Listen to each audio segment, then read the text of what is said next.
Over 100 people were murdered in Russia on Friday, including women and children.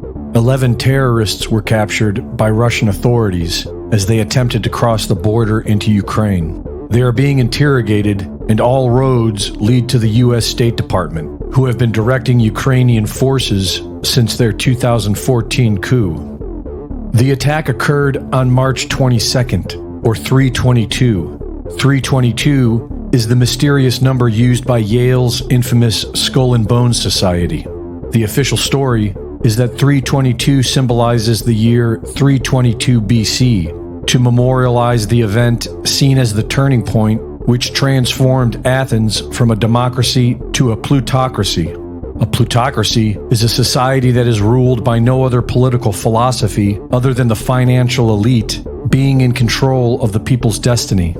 The Skull and Bones is a grooming academy for the CIA, such as former director of the CIA, George Bush, and 322 is their calling card.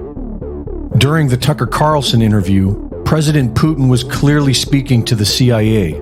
The CIA responded in a New York Times article admitting that they are using Ukraine as a proxy to wage war against Russia.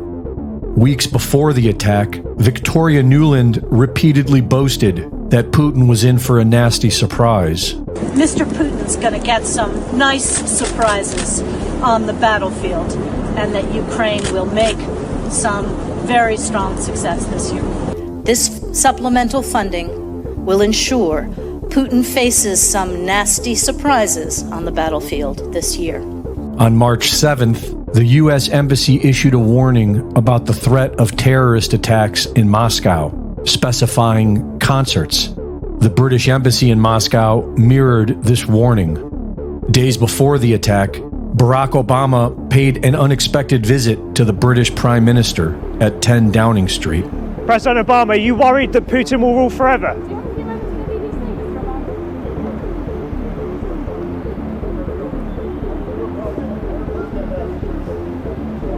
President Obama, why should we care about democracy in Russia? Do you have a few moments? Will you speak to us? Come and have a chat with us for a minute. How did it go? What did you talk about?